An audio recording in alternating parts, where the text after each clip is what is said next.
مسنا الضر أو ضاقت بنا الحيل فلن يخيب لنا في ربنا أمل وإن أناخت بنا البلوى فإن لنا ربا يحولها عنا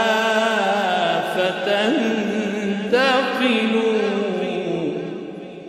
الله في كل خطب حسبنا وكفى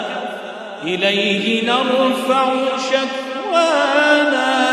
ونبتهل من ذا نلوذ به